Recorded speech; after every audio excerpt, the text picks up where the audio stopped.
Good afternoon, everyone. Obviously, going back and looking at the film from Saturday, we didn't play as well as we need to and capable of offensively, and we've got to correct some things and do a little bit better, much better job in a number of phases, but especially on first down to give us an opportunity to create some third and shorts. I thought defense played really well, especially once we got into the plus territory. And, I know that we willed our way to that victory, not playing our best football, which told me an awful lot about the character of our guys. A couple things happened in there with guys that have been in our program an awful long time, making big-time plays on defense. And then, we had a drive in the fourth quarter when we needed to have a drive and had 2 fourth-down conversions. I thought Oak came up big on a play. I thought Joe Jackson came up big on a play. And so all that being said, not playing to our capabilities and best football, we found a way to win, and that's what we had to do. But we got to turn the page fast because we have a really good opponent at their place. And, we watched the film yesterday morning or early afternoon and then flipped it quickly because this is going to be a really difficult environment to play in and a really good team. What does Utah do so well that gives you concern? Well, offensively, I think offensive line is as good as offensive line in the Big 12. Plus, you throw in tight ends that can play as O-linemen. They're running the football at will against people, and a lot of different guys carrying the football, quarterbacks, different running backs, wide receivers, so they keep you off balance because there's the amount of different runs that they have, and they control the clock, keep it away from your offense. Then on defense, you kind of know what you're going to get. They're going to come after you and play a lot of man coverage, do a really good job up front, and so for us, we've got to be able to manufacture drives. We've got to be able to stay on the field. I mean, the normal things of staying on the field and getting off the field. But we've got to be really good in the red zone, and we've got to be really good on the road of taking care of the football. What's your receiver room look like right now? Well, we think we're going to get Jerron Bradley back this week, which will help us a bunch. So if we can get Jerron back, he should practice either today or tomorrow. Still have Tibbs, still have Sterling, still have Adonis. We can getting Jerron back will help us kind of stay the course there. But obviously we lose a really explosive player with Jace done for the year. We'll lose him as an explosive player. So it's going to be probably not as many explosive plays without Jace, but hopefully still a really efficient wide receiver group. This environment's kind of been famous for a while. Does it remind you of, coming from the Pac-12, of more like a Big 12 environment? Of where we're going? Yes. I've never been there.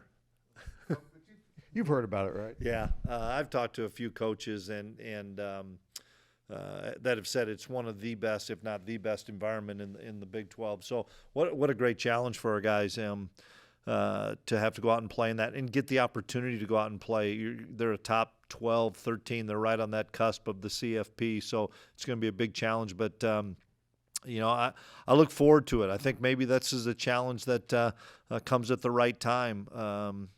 After coming off a disappointing performance offensively, but winning the game, that maybe we can go carefree and just go and play really good football. Chris, how creative do you think Matt and everybody on offense will have to be this week when you are down so many playmakers? I think there's kind of twofold on that.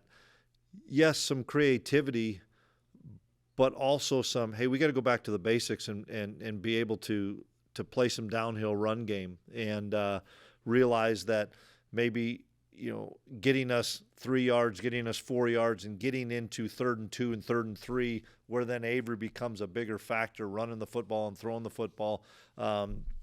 Sometimes when you have everybody and you misfire on something and you're 2nd and 10, it puts you behind the sticks the whole time.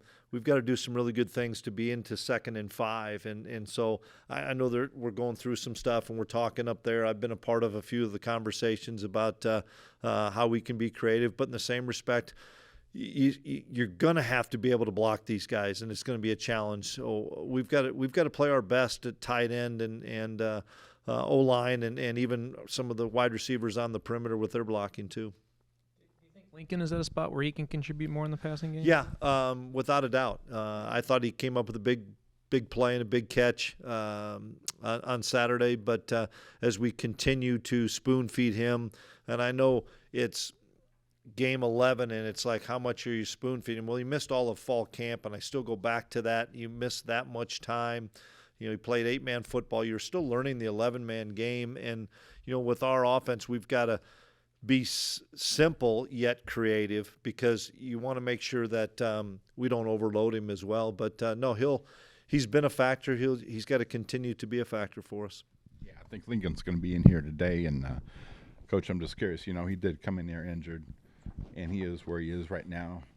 Could you maybe highlight some of the ups and downs and some of the perseverance that he's been able to show throughout the season? Yeah, well, you come in as highly touted as he, and the expectations, those are hard for a young person to have to handle coming in here, and the fact that he did what he wanted to do and did what he needed to do in track, so he didn't get here until June, and tried to get him up to speed, but our summer was short, our fall camp was shorter, then he got banged up and missed most of that fall camp. I just appreciate him staying the course. He was down on scout team for the first few weeks of the season as he came back, because that was what we needed him to be, and he wasn't ready to play with the older guys. And rather than complaining about it, he just stayed the course and continued to meet with coaches and get more comfortable with what we're doing. And we also had to figure out what he was as a player. That's the thing that you don't know, and we didn't get a great chance because of the injuries in fall camp to find out what he is. He's a really physical player, and it's been fun to watch not only that physicality, but him getting confidence in playing physical. He did some really good things on Saturday, blocking on the perimeter that his player wasn't getting to the ball, and that's been fun to see as we continue to transition him ultimately into being a full-time tight end. Right now he's going to be on the perimeter for us a little bit more, because that's a skill set that he has. But the sky's the limit for him still. I mean, I'm so impressed with a true freshman coming into Power 4 football from small school and having the impact that he's had. And we still have time this season to have more of an impact. Looking back, I'm just going to ask, Oklahoma State, this is the third time in 27 years K-State's beaten Oklahoma State and Stillwater. Special win. Was it special for you? Did you feel a specialness to it? Yeah, a couple things on that. That's a really good point. Good question, D. Scott. It was special for me and a number of our staff members, because I remember 2019 we went to Mississippi State, and not many people thought we were going to compete with Mississippi State because they had drilled us the year before, and we went and beat those guys in a really good football game. Lo and behold, we get to open up the conference in Stillwater, and we're 3-0, thinking we're pretty good, and they got after us. The score may not have indicated it, but they got after us. And then in 21, kind of coming back off that COVID year, I thought we had a good football team, and went there and they got after us again. Score didn't indicate it, but they did. And then we beat them handily in 22. 23, we go back down there, and same thing. It's just a tough place for us to play. And then 24, we get them here. I think the biggest thing for me going to Stillwater was not seeing Mike. That was the biggest thing for me, is looking on the sideline and looking around and going up and having a conversation with Gundy and not seeing him. I mean, that was surreal. I'll be honest with you. That was surreal. And I've only been here for 7 years. Some of you guys have been here a long time, and you see him every year, and he's not there. And so I still think that environment, that impact for our players. You look at stuff and TP and Swanee and Liney and guys that have been here for a long time. That win meant the world to those kids as it did myself. Chris, you guys haven't been a big underdog in a few years, but your first couple of years here, you pulled off some upsets when the point spread was tilted the other way. Talk to me about coaching as an underdog and getting the players to feed into that mentality. Yeah, I assume we are, but I don't really know spreads and stuff like that. I know we're going into a top 15 environment, top 10 environment in college football and top 10 team. So what an opportunity for our guys to have a chance at a big time marquee win, so to speak, for this 2025 team. And we've had some good wins, but sometimes it's easier to play that way. You go to KU, and this is the year we're supposed to lose to them, and it's 16 straight, and that's a lot of pressure. I thought there was as much pressure or more pressure going to Oklahoma State, and I think our kids played a little bit of that way of we can't lose rather than, man, let's go out and try to win. Let's go out and play really good football and try to win. And so I think that's the messaging. We haven't seen the guys yet. They were in good spirits in the weight room. That the messaging is going to be let's cut it loose. Let's go have fun in a really good environment. And it's the last road trip for this crew for the regular season. When you look back at the Oklahoma State game, was it just offensively getting beat up front? Just what were your reviews? Yeah, a little bit of everything. Getting beat up front, some mis-ID on some things. They have a player that spills the play, and we don't track it as an O-lineman and get around. We stay inside the spill, so one guy gets two, and then there's somebody unblocked at the point of attack. I mean, little things like that, as well as because we can't drop the football. We drop passes where it's 2nd and 2. Nope, we're back to 2nd and 10. We can't do that. We can't miss a block on the perimeter when it is 1st and 10 that would get us to 2nd and 3 or 4, and we miss the block and it's 2nd and 12. It's little things that you can't do on the road, and you can't do when you're a team like us that somewhat has to methodically move the football. And Jace made some explosive plays, but at halftime we knew he wasn't coming back. And so I was impressed with the drive we made, 10 plays, 70 yards that goes into the fourth quarter. Those are the plays we have to make. You can't miss on a 4th and 5, and we didn't. We got the completion to Oak, and they brought everybody, and it was a great throw and catch. And then the 4th and 2 or 4th and 1 where we ran Joe. I mean, the guys did their assignment and blocked. We got to do that on 1st down, not just on 4th down. I've heard you reference a couple times just the April cuts that you guys had Yep. to do. Just how would that just the change in that and how that would have helped the season? Well, we'd have had 20-some guys practicing that aren't practicing unless all those guys would have gotten hurt. And right now we're down to about 11 guys on defense when we separate on scouts. That's not Power 4 football. That's really bad. That's a small town high school. When we have 11 guys, that's all the players that we have to go on play on scout team defense. And Sawyer Schilke's playing defensive end because we don't have enough defensive linemen. On offense, you don't rotate an offensive lineman. You got 5 there. Those 5 kids take every snap. Well, this week we have to go against 6 lineman sets, so we can't even do that. Holden Bass has probably got to be the 6 lineman, or Uso does, or Dame does. And that's because we had to cut our roster down because of the house settlement. Other schools probably had to do it as well.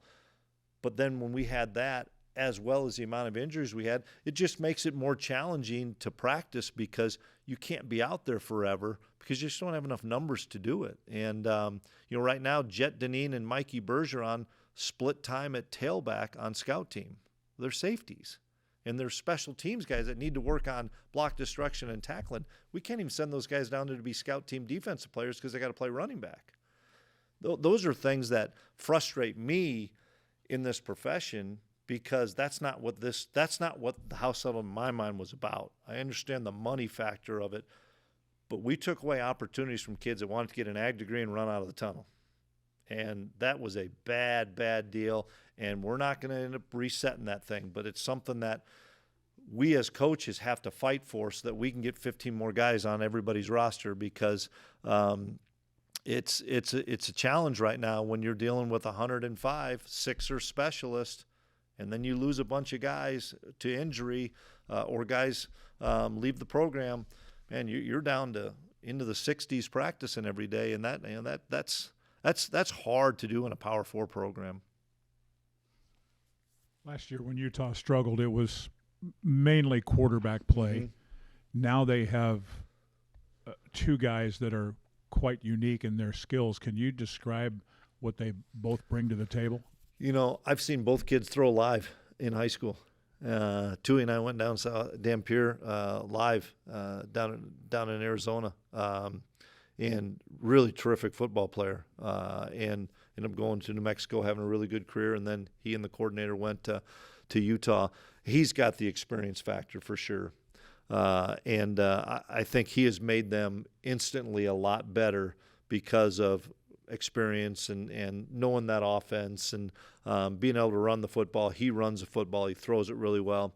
And then the freshman, we went and saw throw, Wellesley and I did at Muskogee, and that kid's a really special talent and threw the ball well, could run it well, and they're using both guys. And I don't know if they're using both guys because of Dampier's health or the young kid, just his ability to run the football. But they're putting running backs back there. They're putting wide receivers back there. They're putting everybody at that spot in the quarterback game because of their ability to rush the football. They're really good up front, and so they make it challenging on the amount of formations that they give you and the amount of kids that they probably lead the country and different kids that have touched the football.